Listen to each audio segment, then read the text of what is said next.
Hello, everyone. Welcome to Paper Club. Just one quick question. Are you seeing my correct screen? Is it the paper? Yes. Yeah, great, thanks. So today we are going to talk about a relatively theoretical and fundamental paper about graph neural networks. Here they propose a new way to change pretty much any existing standard method to make it more expressive. We'll talk about what expressive means and what graph similarity means when Peter introduced. But first, I just realized that the paper I have here doesn't have the authors because it's still it's very fresh. It has been accepted for ICLR this year as a spotlight presentation, which is how I found it. But there are other versions on the internet with the authors. I remember Bronstein is one of the authors. There were a few others. I don't remember the names. There was another famous professor in this field actually also. But let's move forward and talk about the paper. So before we actually discuss their algorithm, I want to cover a couple of fundamentals, which I had to Google. Actually, you can see I had the tab open. I had to Google and do a bit of reading. And in the appendix, they also have a very nice introduction, and they cover the basics quite well. So if you want to learn more about this field, the appendix is very useful. So the first thing to cover is the Weisfiller-Lehmann isomorphism test. So isomorphism, to explain, I'm going to look here in the examples. Do we have a good isomorphism example here?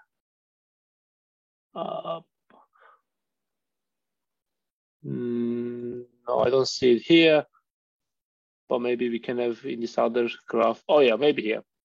So isomorphism, two graphs are called isomorphic if they have the same nodes and each node has the same connections in both graphs. So basically, you can imagine, take the two graphs, kind of rotate them, but that keeps the structure, right? So these two are non-isomorphic graphs, actually.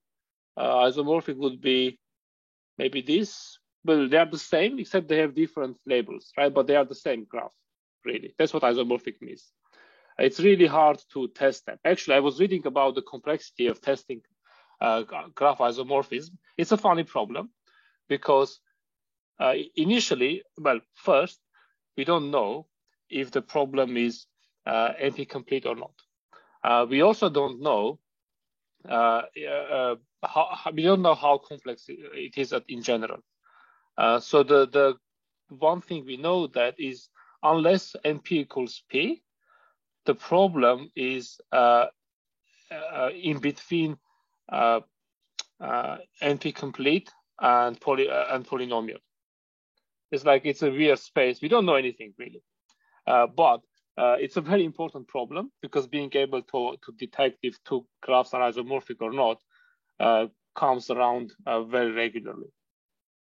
So there has been one fundamental test developed in 1968 that says, so if you run this test, which is much easier to do than check the directly isomorphism, the test will, if after the test, okay, let's start again.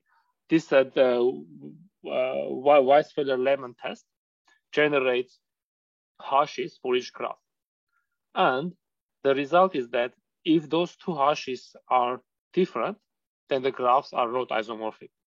Okay. However, if they are the same, we don't know. They can be isomorphic or not, which is what makes this test weaker. And recently, a couple of years ago, there are a couple of references here from Morris, Marron, and a few others showed that the existing graph neural networks, the GCNs, all the message passing algorithms, we have covered a few of those here, the common ones. They can be only as good as the Weisfiller-Lehmann test. Okay, which means that these methods are not good at differentiating isomorphic graphs. Okay, so this is a problem because of this property, the existing message passing GNNs don't have great expressive power. Okay, because they can't distinguish isomorphic graphs. So because of this, during the last couple of years, there was a lot of research going towards improving these the existing graph neural networks so that they are more expressive.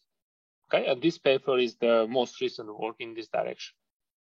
Okay, any questions here? Comments? No. What does it mean that these neural networks can simulate this test or are just as powerful as these tests? As I have a neural network and I train it to tell the difference between these isomorphisms? Or? So after training these neural networks, you end up with a graph embedding. Okay. And what was observed is that these message passing processes, training processes, are very similar to the WL test, which is why they were able to show that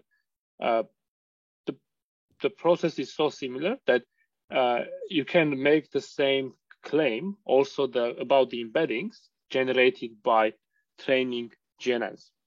So you can say if the end embedding, the graph embeddings, if they are the same, you still can't claim if the graphs are isomorphic or not. I see. That makes sense. Right? Thank you. So the claim is that the GNNs are at best as expressive as the WL test. Gotcha. Okay. Thank you. So I have a follow-up question. Mm-hmm. So taking a step back, I feel like the point of GNNs is to exploit the graph structure of the data. And so it seems like the assumption here is that the ultimate test of whether a network is exploiting the graph structure of the data is if it can tell the difference between two graphs that are not isomorphic, that are essentially the same. Like they look similar in every single other way, but they're not isomorphic. So why is the isomorphism test being used to determine the expressiveness of GNNs? Well, that's actually a very good question, because I was reading this other blog post, and then there is a second part talking about the same idea, which I haven't finished reading yet. I can share actually I should put the link here. It's a quite nice blog post, but then I'll talk a bit more about that. I'll put it in the chat, okay? Have a look. It's a nice blog post. There are two second and third parts also talking why we should not talk about the WL test, right? I agree, Peter. It's a good point, but I haven't seen any other way of measuring it. The idea is that if your graph embedding, if you end up, for example, if you take the most trivial case, if you have an graph embedding that always gives ones, so it will show all graphs being the same, right? Which can happen and you won't be able to judge because the WL test also says if the embeddings are the same, you can't claim any similarity between the graphs, right? So, and because the two processes are the same, and our GNN ends up giving the same embedding for all graphs, the worst terrible scenario, we still won't be able to judge them. Of course, in practice, they work in many cases, but not always. There are still problems that are still very hard for GNNs, and this limitation seems to be one of the reasons. It's essentially saying that there could be certain features hidden in the graph structure that it's essentially blind to. Mm-hmm. Yeah, it could be, and we can't really measure it well enough. Yeah. That's what I understood. Oh, thanks. Cool. Should we move on? Okay, let's talk about the solution proposed in this paper. So what they do is they take the graph and they create sets of subgraphs. There are many ways of doing that. Okay, in this diagram, for example, on top, they show a way of taking this graph up here and then removing edges. Right? If you remove one edge, you end up with a different subgraph. And by doing that, you end up creating lots of graphs.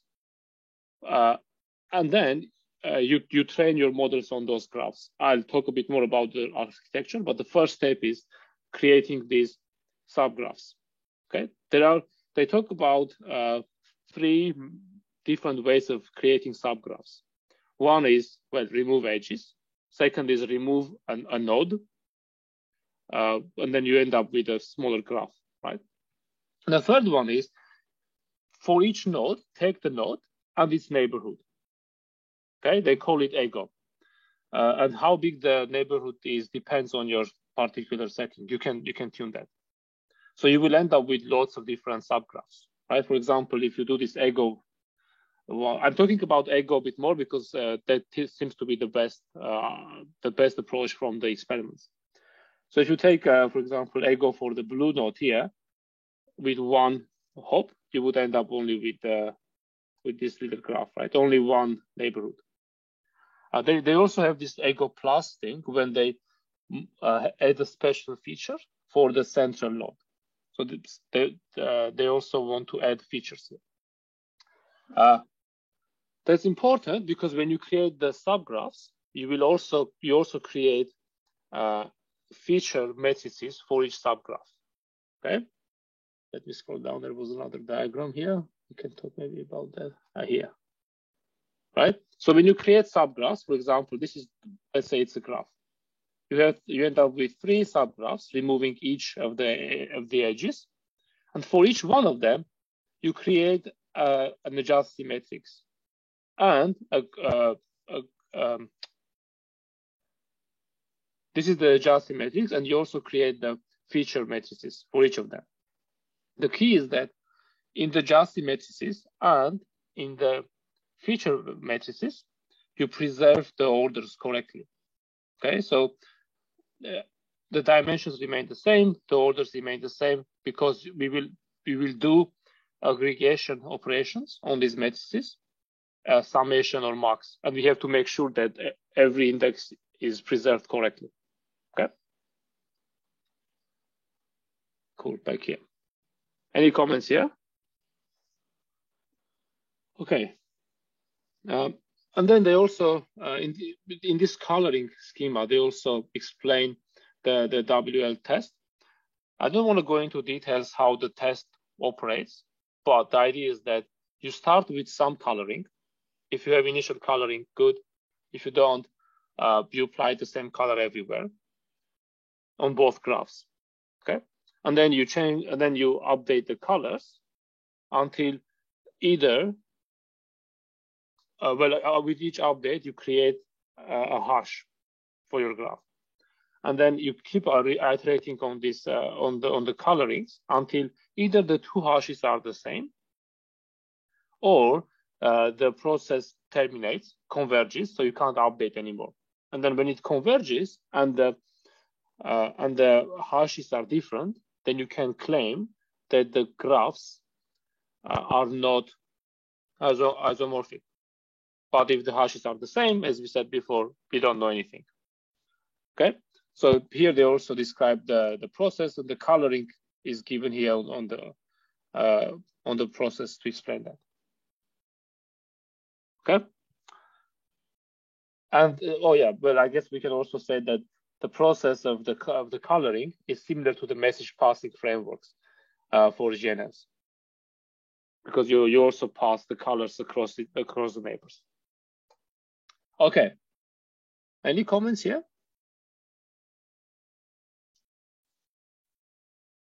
Cool. Let's continue and talk about the architecture. There you go. So this is another nice diagram. It's a bit dense, but we'll go step by step and look at the process. Okay. So first, they introduce. So let's start from the right side, the H equivalent layer. As I said, we have created adjacency matrices and feature matrices, the A1 and X1, for each subgraph, right? So we have M subgraphs, and then we end up with both feature matrices. Those are the orange ones, and the adjacency matrices here. They each represent one subgraph. And then each of them goes into a GNN. So we end up with loads of GNNs here. That's the main drawback of this approach, because you will end up training many GNNs. But there is a solution for it. We'll talk about that. And this GNN can be anything. Can be any message passing network. They do a few different experiments. They do GCNs, a few more recent ones. But this can be anything really. And then you end up with a new embedding here. They also have this extra version. Like they have two versions of the algorithm. The more advanced version also has this combined version. So they aggregate the feature matrices and the adjacency matrices. So in this case, they sum them up. So we end up with one extra graph, and then which also goes into the GNN, and then there's also combined. Okay, so those are added. You can see the formula down here, formula 1, right? That's what it describes. Okay, so this is called the H equivalent layer. This is where all the training happens. But there is more. So they do this many times. Okay, if you look on the left side, there are many steps of that. And then there becomes the input, and then at the output, there is a pooling operation. So they end up with this, what they call an invariant subgraph features for each graph, for each subgraph. Okay, they have the features for each subgraph. And then the last step is the set encoder. So there are many ways of doing this. Basically aggregate this. You can take the marks, you can use the deep sets. We actually covered deep sets. This is a few years ago, the paper club. But the idea is that we aggregate these individual features, and then we end up with one graph representation. Okay. Let's talk about the steps here. No comments here? Yeah. I was actually just going to point something out that I think is helpful for understanding the ideas behind this. So the worst case computation to figure out if two graphs are isomorphic is n factorial, where n is the number of edges, because the idea is if there must exist an ordering of the nodes, where n is the number of nodes. The idea is that there must exist an ordering of the nodes in the graph for both graphs, such that when you order them that way, their adjacency matrices are the same. And so the opposite of that, or thinking about that, is that if you can come up with a representation where it doesn't matter what order the nodes are in to encode the graph, then if you compare those two representations, then if they're the same, the graphs are the same. So this whole thing of equivariance is about trying to create layers where it doesn't matter how you order the nodes, it will still give you the same representation as an output. And so that's where this whole idea comes from, because of the idea that node ordering is what is the computational complexity that makes it hard to figure out the if two graphs are isomorphic. So wouldn't it be the other way around? If they are not the same, then they are guaranteed not the same in the representation, rather than if they are the same, they are definitely the same? Well, we want it to be. If they are the same, we would like them to be the same, but we can't prove that. We can prove the opposite. Exactly. So if the representations are not the same, the ordering invariant, then we know they are not the same. They're definitely not the same graphs, but if they are the same, they might or might not be the same underlying graph, right? Yeah. Yeah. Thanks. Yeah, that's a good point. And actually, I'm now thinking, if you can prove that if you find a polynomial algorithm that finds polynomial time algorithm that finds a graph representation, and prove that if the representations are equal, then the graphs are equal, you might end up proving that MP is not P. Maybe. But maybe, and then you win the prize. But I'm not entirely sure about this claim. But I think that's what will happen, right? I think so, yeah. Yeah, I think so. So if you can do it, you might end up winning $1 million prize. One question. Sorry, I might have napped off. The back graphs, they are samples, right? They are not, or is there like a deterministic way of like choosing n out of these? Yeah, good point. So here, so far, these are all deterministic done. These are deterministic, and I think even all possible combinations. So remove every possible edge. But yes, we can also do this stochastically. All the proofs are done based on deterministic assumptions. Gotcha. Thanks. Anything else? Cool. So that's the idea behind the architecture. Let's see if I missed anything important. Right, so they talk about two methods. One is called DSS-GNN. So this DSS with two S's contains the extra graph here. That's the sum of all subgraphs. If there is only one S, if there is DS-GNN, then there is the sum part is removed. Okay, and then in the experiments, we want to understand if removing the extra, if removing the sum of subgraphs actually makes the algorithm worse. Okay. So that's the DS-GNN, as I said. So basically, you remove the second part, the L2 part. Policies. Right, subgraph selection policies. I kind of mentioned this. Again, it's written very mathematically, but the idea is that they discuss 4 different scenarios. One is remove one node. Second is remove one edge. Third is the ego one. As I said, you keep the you take one node and its neighborhood, and ego plus is the ego, except you keep you add an extra feature to in the feature vector. You change the central node's feature a little bit to make it more special. So this ego and ego plus come from another paper actually. This was motivated from another paper. It's not new here, I think. But those are the main things we will discuss. Now, Arvid's comment, stochastic sampling, but because training all these GNNs is computationally probably too expensive, they propose to sample.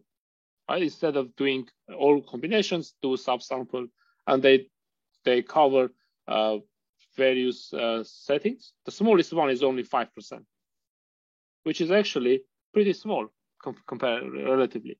And they show that actually the DSS one works very well, even with 5% sampling. But the DS one, without the extras, without the graph that's the sum of subgraphs, does quite a bit worse when you do only 5%. But when you do higher percentages, it also works quite well, which makes sense, right? Because when you can contain the sum, you actually add a lot of information, so you can subsample a bit more from the other graphs. Okay. Related work, we kind of discussed this, and there isn't much really. They call the algorithm ESUN. So we should know the names when we look at the experimental results.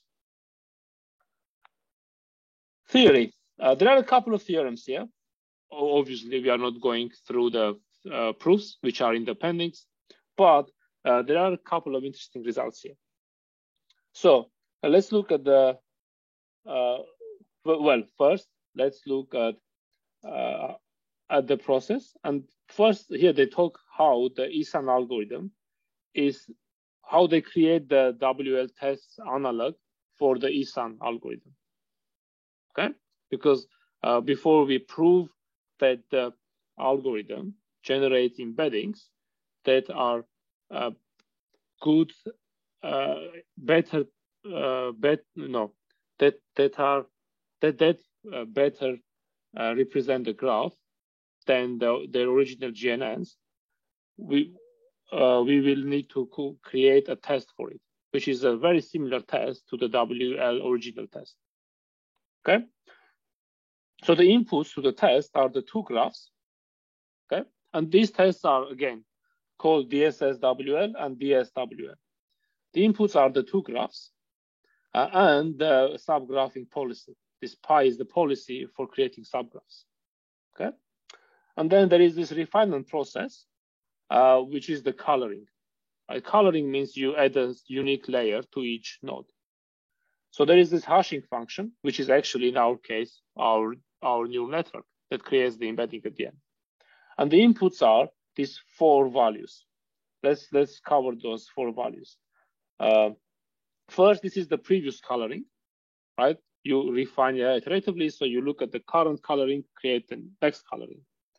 The next value, this n, is the multiset of colors in V's neighborhood over the subgraph. So in the current subgraph.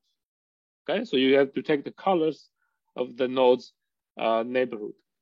The other value represents the multiset of the node's colors across different subgraphs, because we have many subgraphs for this around same node, right? And the last one is the cross subgraph of those two. So we use these three subgraph, multisets of subgraphs to refine the coloring, which is actually the same process as for the WL test. And at the end, if we can't make any progress, we terminate, or if we find equal representations for two graphs. Okay? I spoke for a while now. Any comments?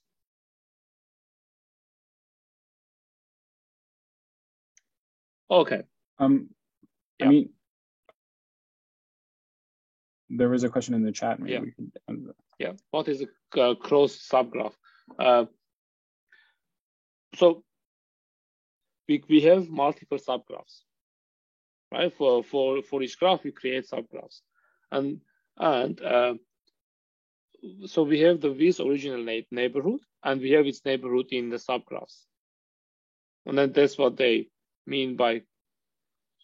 No, this actually matters for the aggregated graph of the subgraphs, right? So this actually MM exists only for the DSS version, because that's the representation of no, this is the subgraph in the aggregated graph.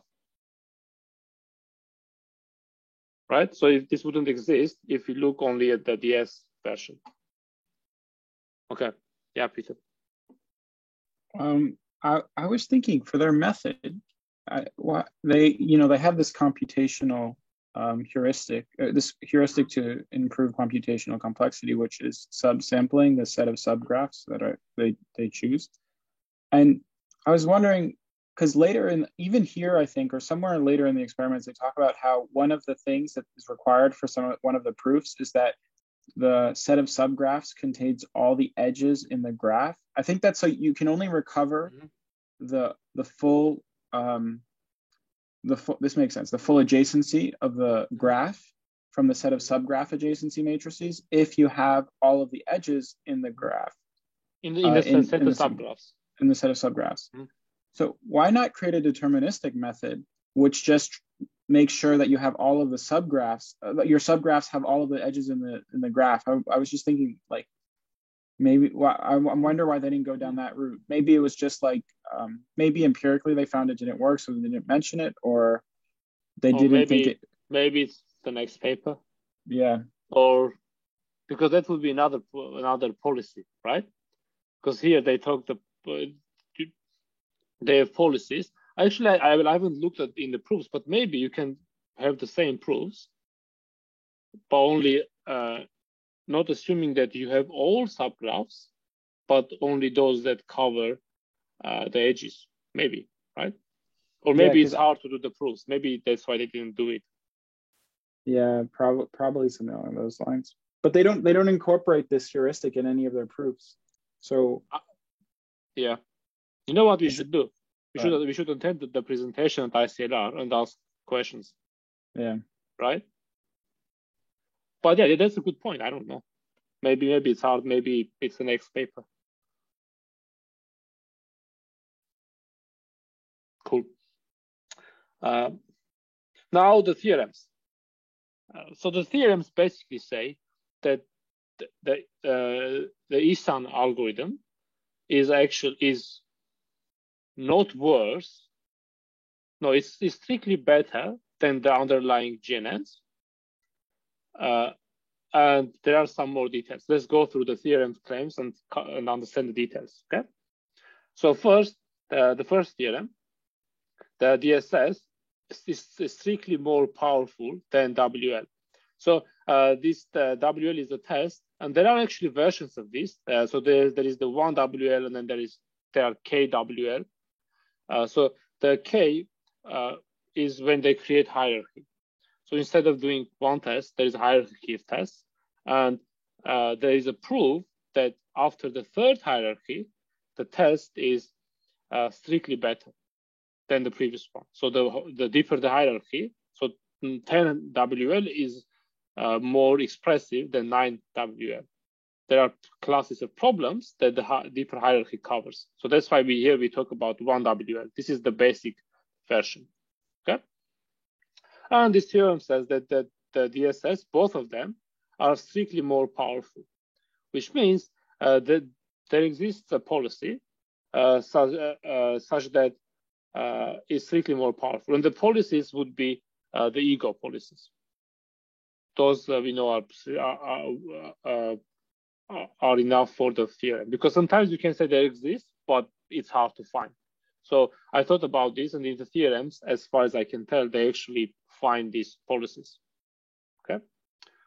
And more powerful means they can distinguish between non-isomorphic graphs. That's the thing, because the problem still exists actually, that if our DSS procedure creates embeddings that are the same, we still can't claim if the graphs are the same or not.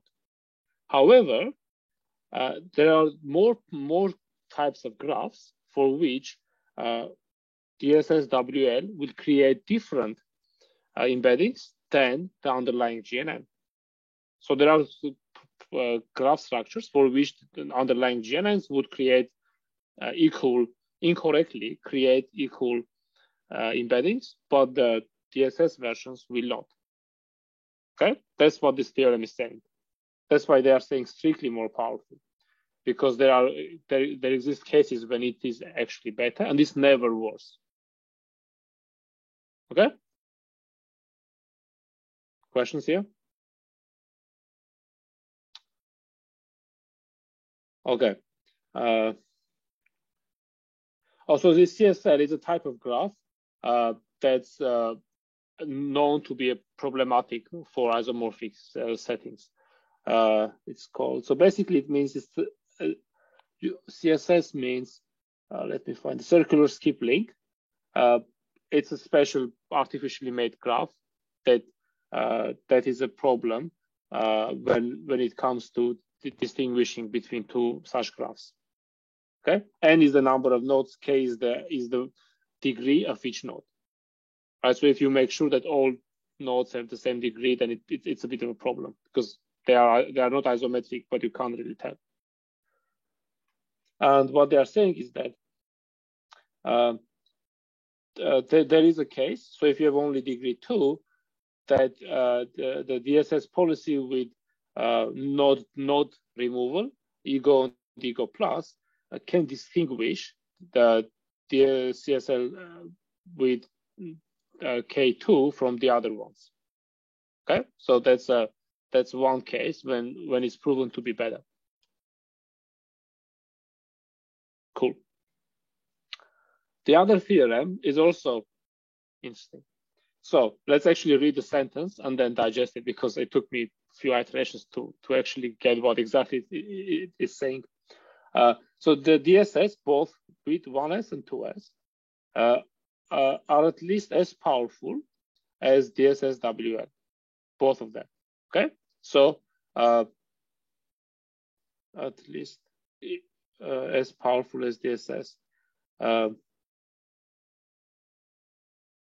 Okay, so if you do the GNN here, then it's at least as powerful as doing the test. But also, the DSS GNN at most as powerful as DSS WN, because it's like, this sounds the opposite, right? Like it's at least as powerful, but it's also at most as powerful for the DSS case. Okay.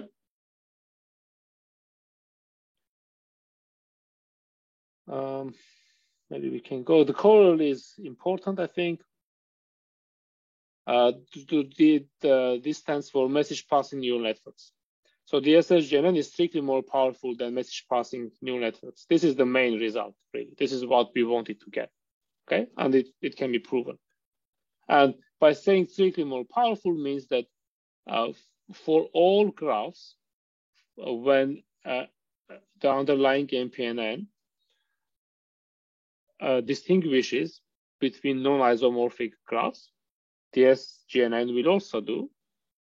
But there is a set of graphs when MPNN will not distinguish non-isomorphic graphs, but DSGNN will. Okay, that makes it more powerful.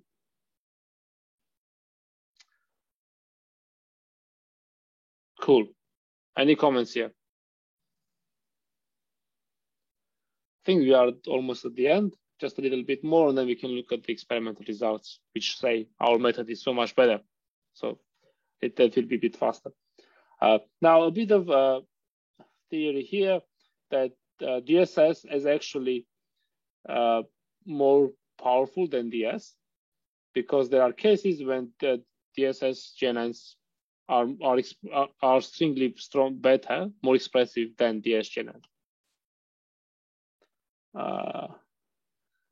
The base graph encoder choice matters. That's also interesting. So depending which graph you use, it makes a difference. So they experimented with different GNNs, the underlying GNNs, and the better ones also work better for the DSS algorithms. Makes sense. And the subgraph selection policy matters. I think Peter mentioned here that we have to make sure that each edge exists in the subgraphs, but also some frameworks work better, like the Ego Plus works best. The node deletion doesn't work as well. Okay. Now we can look at experiments. So they did a lot of experiments, which is actually pretty cool. You can see from this table. So those are the databases. I think this first one is artificial. They have a couple of artificial databases here, but also the real ones, the proteins. I don't know what's NCI. Something from IMDb. That's one big graph, and all these graphs differ in properties. For example, IMDb is one large graph. Proteins is many smaller graphs, and the problems are different here actually. But anyway, and then they also experimented with many different different GNNs. Okay, so these are the different architectures. Lots of different names actually. Gene, I think, is one of the recent best ones in terms of being more expressive.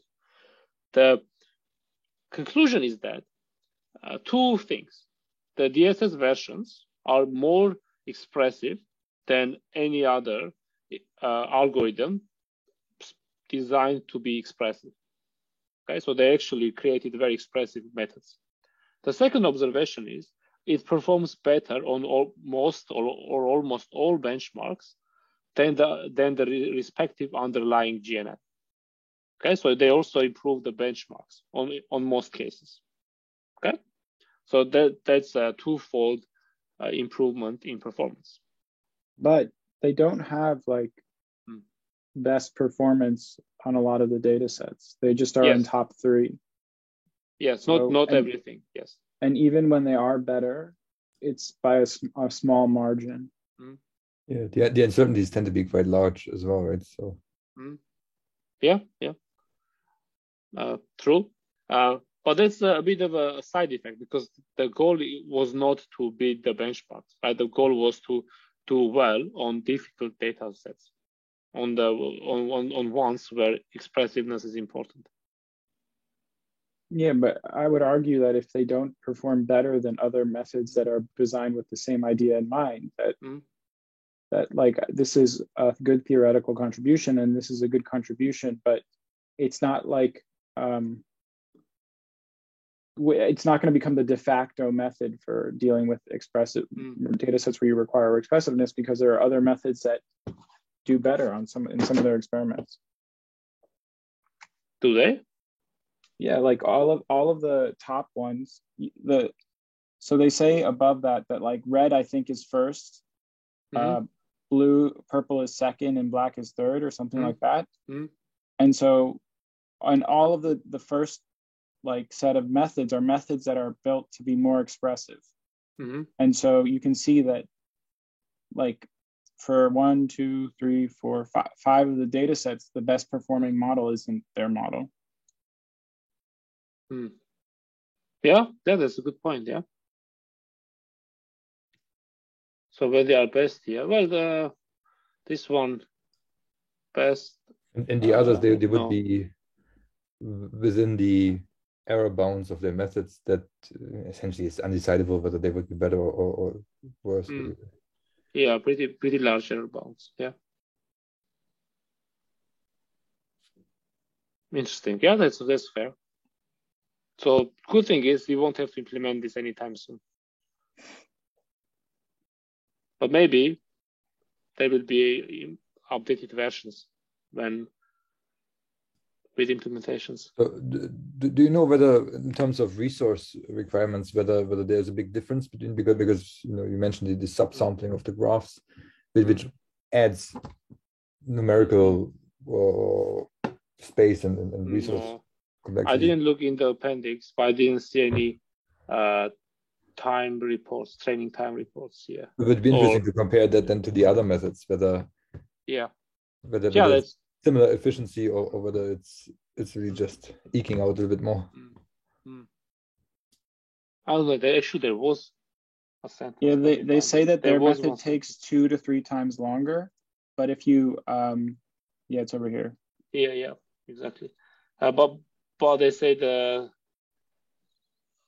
GOP decreases when considering the entire training due to additional overheads. Well, but fine, right? So there is overheads, but they do take 2-3 times longer. Depending on your application, that might be fine, right? Yeah, because you train only once, right? Yeah. As long as the constraint is time, not memory, GPU memory, then it's probably okay. Cool. And in the conclusions, they talk about 3 directions they want to take this work. First, how about learning subgraph selection policies? That would be cool, right?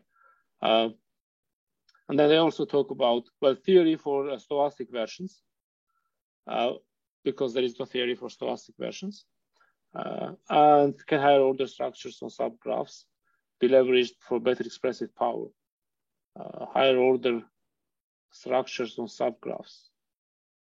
I didn't really understand that. Oh, they want to connect the subgraphs to each other, maybe. Right. So if maybe you can create a graph of subgraphs, and then maybe it works better. Those are the three directions they mentioned for next steps. And that's all. More questions? We have 10 minutes left. I'm reading myself. Oh, one thing I wanted to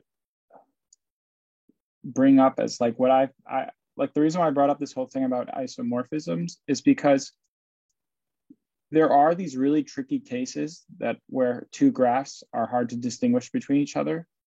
But I think that they're relatively rare in real data sets. Like what are the first tests and most practical implementations of the graph isomorphism problem are? Do they have the same number of nodes? Do they have the same number of edges? Do they have the same degree distribution? Do they have the same number of each type of edge? Like all of these things are usually it's really easy from those to figure out if they're isomorphic or not. So that's for something where it's like this whole direction. And I feel like probably like Professor Bronstein would get really mad at me for saying this, and he probably has a good explanation of why. But my question is, is this branch of theory and using it as a guiding light for GNNs really useful? Because in most practical applications, it's really easy to tell whether two graphs are isomorphic or not. But this might be just a general how to say consideration of how complex is an algorithm in terms of being able to learn structures, right? So it's the same like statistical learning theory. You have these we see dimensions, so you could also ask in practice is really necessary, but actually it's nice to see that you can sort of talk about degrees of freedom maybe in such a thing as well, and you might be able to give a bound on how much you can possibly overfit with such additional structures. I don't know. Yeah, and by the way, the real reason I chose this paper was because Peter is actually working on graph isomorphism detection methods, and I thought it would be very, very interesting to see what's happening in the literature. Yeah, I really like. I've looked into these coloring algorithms for doing this, and they seem really cool. I wish I understood them better, honestly. I think having seen this theory that I might have to give it another look. What's the use case, if I may ask? Oh, we can't give up all the secrets on a recorded video. But yeah, we are looking for similarities in projects. I see. That's cool. Can I make now my own company called M-Plan? Yep. With an M, yeah. Now that I know everything. Or yep. N+1. Yeah. Yep. Cool. Any other comments? No? Any preference for next week's paper club? Or should we end this first and then talk about next week? Oh, one thing I was going to say about this paper that I really like is the whole invariance explanation and things. I think that as an idea to take forward and how you can design architectures that are invariant to certain actions of a group or actions from a group is a really cool idea that I think probably at least I'll think about it in the future. So I thought that was like a really cool idea in the paper. Yep. Cool. Should we talk about next week? Do you want to end recording?